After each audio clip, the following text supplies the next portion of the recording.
నీ చుట్టూ ఉన్న పరిస్థితులను బట్టి కావచ్చు, కొన్నిసార్లు సైతానుకు నువ్వు లొంగిపోవచ్చు.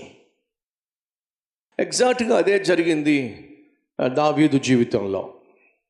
తన చుట్టూ ఉన్న పరిస్థితులను బట్టి, తన ఇంటిలో ఉన్నటువంటి ఎడబాటును బట్టి, తన శరీరంలో తలెత్తుతున్న కోరికలను బట్టి, అదే సమయంలో తను ఆత్మీయంగా బలహీనంగా ఉండడం బట్టి, ప్రార్థనా జీవితాన్ని తాను నిర్లక్ష్యం చేయటం బట్టి సాతానుకు సులభంగా లొంగిపోయాడు. తన పొరుగింటి వాని భార్యను తన ఇంటికి పిలిపించి పొరుగింటి వాని భార్యతో తాను వ్యభిచారం చేశాడు.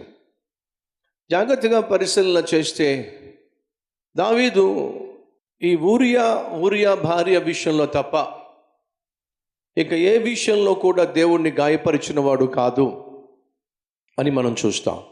ఎప్పుడైతే దావీదు బెత్షెబాతో వ్యభిచారం చేశాడో వెంటనే ఆ తప్పును ఒప్పుకుంటే బాగుండేది. సహోదరి సహోదరులు, బైబిల్ కూడా సెలవిస్తుంది, మనలో ఎవడైనా ఏ పాపము నాలో లేదు అని అన్నట్లయితే వాడు అబద్ధం ఆడుతున్నాడు. మనం పెర్ఫెక్ట్ కానే కాదు. ఈ భూమి మీద ఉన్నంత కాలము, ఈ శరీరంలో ఉన్నంత కాలము ఏదో ఒక్క మట్టి, లోక మాలిన్యము మనల్ని అంటుకుంటూనే ఉంటుంది. కాబట్టి ప్రతి సాయంత్రం దేవుని దగ్గరకు వచ్చి క్రీస్తు రక్తంలో మనల్ని మనం శుద్ధీకరించుకోవాలి, శుభ్రపరచుకోవాలి. మీరు మురికిలో దొరలకపోవచ్చు, మురికిలో మట్టిలో ఆడకపోవచ్చు, కానీ ఎంత ఎయిర్ కండిషన్ రూమ్లో మీరు ఉద్యోగం చేస్తున్నా సరే సాయంత్రం అయ్యేసరికి మీ దగ్గర చెమట కంపు కొడుతుంది, చెమట వాసన వస్తుంది. ఎలా వచ్చింది ఆ వాసన? ఎందుకు వస్తుంది తెలుసా? చెమట వాసన ఎందుకు వస్తుందంటే ఎంతో కొంత మన శరీరం మీద మురికి ఉంది అని అర్థం. మీరు ఎంత జాగ్రత్తలు తీసుకున్నా సరే సాయంత్రం అయ్యేసరికి మీరు బస్సులో వస్తున్నప్పుడు మీ చేతిని ఇళ్ళల్లా రబ్ చేయండి. అలా రబ్ చేస్తే మీకు తెలియకుండానే మన శరీరాన్ని అంటుకున్నటువంటి దుమ్ము కాస్త ఉండలు ఉండలుగా కనిపిస్తుంది. లేదా ఇలా అనండి, ఒకసారి గోరుతో ఇలా అనండి. ఆ గోరులో ఏం కనిపిస్తుంది చెప్పండి? వెన్న కనిపిస్తుందా? పెరుగు కనిపిస్తుందా? తెల్లగా ఉంటుందా, నల్లగా ఉంటుందా? ఇప్పుడు అడుగుతున్నాను, ఆ నల్లగా వచ్చినటువంటి ఆ మట్టి ఎక్కడి నుంచి వచ్చింది? మీరు ఏమైనా పాముకున్నారా? మీరు ఏమీ పాముకోలా. అయినా సరే మీకు తెలియకుండానే లోకంలో ఎంతో కాలుష్యం ఉంది. ఆ కాలుష్యం మనకు తెలియకుండానే అంటుకుంటుంది. సహోదరి సహోదరులు, ఆధ్యాత్మిక జీవితంలో కూడా నువ్వు డైరెక్ట్గా పాపం చేయకపోయినా ఎంతో కొంత ఈ లోకంలో ఉన్న మాలిన్యము నీకు అంటుకుంటుంది. సాయంత్రం అయ్యేసరికి ఏం చేస్తాం? ఇంటికి వచ్చి స్నానం చేస్తాం. ఎందుకు స్నానం చేస్తున్నావు? మురికిలో నువ్వు దొరికావు కాబట్టి కానే కాదు. మరి ఎందుకు స్నానం చేస్తున్నావు? నీకు తెలిసిపోతుంది. ఏమిటయా అంటే చిరాకుగా ఉంటుంది. ఎందుకు ఆ చిరాకు వచ్చింది? చెమట వల్ల చిరాకు వచ్చింది. ఆ చెమట ఎందుకు పట్టింది? అది సహజ లక్షణం. నీ శరీరానికి మురికి ఎలా పట్టింది? అది కూడా సహజంగా వచ్చి పడింది, నువ్వు కావాలనుకొని తెచ్చుకుంది కాదు. కాబట్టి ప్రతిరోజు నువ్వు స్నానం చేస్తున్నావు. అలాగే ఈ లోకంలో ఉన్న మాలిన్యం కూడా మనకు తెలియకుండా ఆయా సందర్భాల్లో మనకు అంటుకుంటూనే ఉంటుంది. కాబట్టి ప్రతిరోజు సాయంత్రం దేవుని దగ్గరకు వచ్చి మన ప్రాణాత్మ శరీరాలను ప్రభువుకు అర్పించి క్రీస్తు రక్తంలో మనల్ని కడుక్కోవడం అత్యవసరం. సహోదరి సహోదరులు, దావీదు జీవితంలో జరిగింది ఏమిటంటే తను తప్పు చేశాడు, వ్యభిచారం చేశాడు. కానీ చేసిన ఇంకా పెద్ద తప్పు ఏమిటంటే చేసిన పాపాన్ని ఒప్పుకోకుండా దాన్ని కప్పెట్టే ప్రయత్నం చేశాడు. దయచేసి మీ జీవితంలో ఎప్పుడూ కూడా మీరు చేసిన తప్పును దేవుని ఎదుట కప్పెట్టకండి. ఎందుకంటే దేవునికి తెలుసు కదా నువ్వేం చేసావో. దేవునికి తెలియకపోతే అప్పుడు నువ్వు దాచిపెట్టచ్చు. దేవుడికి తెలుసు నువ్వు చేసినటువంటి తప్పు. కొన్నిసార్లు సైతాన్ అంటాడు, నువ్వు చేసిన తప్పును బట్టి నువ్వు పెద్ద పవిత్రుడుగా మాట్లాడతావు కదా, పవిత్రురాలుగా మాట్లాడతావు కదా, దేవుడు అంటావు కదా, పరిశుద్ధురాల్ని అంటావు కదా, మరి ఇలాంటి పాపిష్టి పని చేసి ఏ మోకం పెట్టుకుని దేవుని దగ్గరికి వెళ్తావు? ఏ మోకం పెట్టుకుని దేవుని దగ్గరికి వెళ్ళి నువ్వు ప్రార్థన చేస్తావు? అయినా నీలాంటి వాడు, రక్షించబడిన వాడు,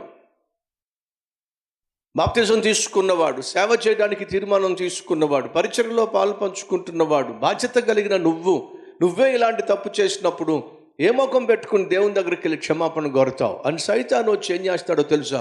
బ్లాక్మెయిల్ చేస్తాడు. ఒకవేళ సైతాను వచ్చి నిన్ను ఏ ముఖం పెట్టుకొని దేవుని దగ్గరకు వెళతావు అని అంటే డైరెక్ట్గా చెప్పండి, నా ముఖం పెట్టుకుని వెళ్తానని చెప్పి. ఈ ముఖం పెట్టుకునే వెళ్తాను. ఎందుకని? నేను తప్పు చేసినప్పుడు దేవునికి రహస్యంగా ఏమీ లేదు. అప్పుడే ఆయన చూశాడు. ఇప్పుడు వెళ్ళి ఒప్పుకుంటాను, క్షమాపణ కోరుకుంటాను, ఫలితంగా ఆయన కనికరం పొందుకుంటాను. సహోదరి సహోదరులు, మన ఆధ్యాత్మిక జీవితంలో తప్పు చేసినప్పుడు, పాపం చేసినప్పుడు వెంటనే నువ్వు చేయాల్సిన పని ఏమిటంటే మనపూర్వకంగా పడినటువంటి ఆ పాపంలో నుంచి లేవడమే. పడినవాడు మొట్టమొదటిగా చేయాల్సిన పని ఏం చెప్పండి? లేవడం. అలాగే నువ్వు పాపంలో పడినప్పుడు, తెలుసో తెలియక పడినప్పుడు ఫస్ట్ టైం నువ్వు చేయాల్సింది ఏంటంటే వెంటనే ఆ పాపిష్టి మురికి నుండి నువ్వు లేచి అక్కడి నుంచి వచ్చేసేయాలి. మళ్ళీ దాని వైపుకు వెళ్లకుండా, దాన్ని చూడకుండా తగిన జాగ్రత్తలు తీసుకోవాలి. అదే పశ్చాత్తాపం. పశ్చాత్తాపం అంటే చేసిన తప్పును బట్టి దేవుని దగ్గరకు వచ్చి కన్నీరు కార్చి ఒప్పుకొని దానిని విడిచిపెట్టి దాని జోలికి వెళ్ళకపోవడమే నిజమైన పశ్చాత్తాపం. నీ ఆధ్యాత్మిక జీవితంలో తప్పు చేసిన తర్వాత వెంటనే దేవుని దగ్గరకు వచ్చి ఎంత త్వరగా ఒప్పుకొని విడిచిపెట్టేస్తే అంత క్షేమం. సహోదరి సహోదరులు, క్యాండిల్ కింద పడింది, కార్పెట్ తగలబడుతుంది. నువ్వు వెంటనే వెళ్ళి కాలుతో నువ్వు తగలబడుతున్న కార్పెట్ను తొక్కేసావనుకో, వెంటనే ఆరిపోతుంది. అలా కాకుండా తగలబడుతున్న కార్పెట్ను నువ్వు అలాగే వదిలేసావంటే ఇల్లంతా తగలబడిపోతుంది. ఒకసారి ఇల్లంతా మంటలు చెలరేగినప్పుడు నీ వల్ల కాదు దాన్ని ఆర్పటం. అలాగే పాపం కూడా.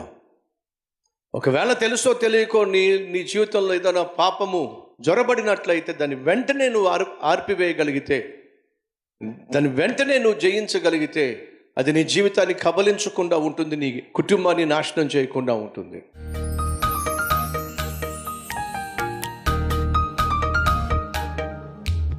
యోసేపునకు తోడై ఉన్నట్టుగా అయ్యా మాకు కూడా తోడుగా ఉండయ్యా. మేము చేసే పనులలో నాయనా ఆశీర్వాదం దయచేయ్యా, ఆర్థిక బలము దయచేయ్యా, అప్పులన్నిటిలో నుండి విడిపించు నాయన, ఆర్థిక సమస్యలను తొలగించండి ప్రభువా. నాయన అనేక మందికి సహాయం చేసే హస్తముగా మమ్మను మార్చండి అయ్యా. రక్షక, నువ్వు ఎంతైనా నమ్మదగిన దేవుడు నాయన, ఆ పట్ల కనికరం చూపించయ్యా. పాపిష్టి అలవాటులను విడిచిపెట్టి నాయన బాగుపడాలి, కుటుంబాలు బాగుండాలి, సమాజం బాగుండాలి, మా దేశం బాగుండాలి నాయన. నిన్ను బహుగా గణపరించే సాధనాలుగా ప్రతి కుటుంబం ఉండాలంటే కృప దయచేయమని నీకే మహిమ ఘనత ప్రభావములు చెల్లిస్తూ యేసు నామం పేరట వేడుకుంటున్నాం తండ్రి, ఆమేన్.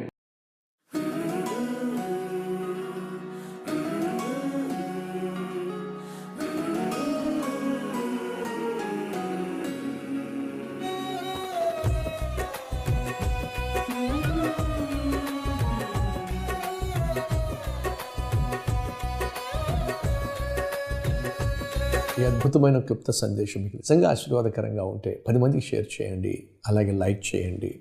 అంతేకాకుండా ఒక చక్కని కామెంట్ కూడా పెట్టండి. సోషల్ మీడియా ద్వారా ఎంతోమందికి విలువైన సందేశాన్ని షేర్ చేసే అవకాశం ఉంది కాబట్టి మీ ప్రయత్నం మీరు చేయాల్సిందిగా కోరుతున్నాను. మళ్ళీ రేపు ఒక క్లుప్త మార్నింగ్ డివోషన్తో ముందుకు రాబోతున్నాను. అంతవరకు సెలవు.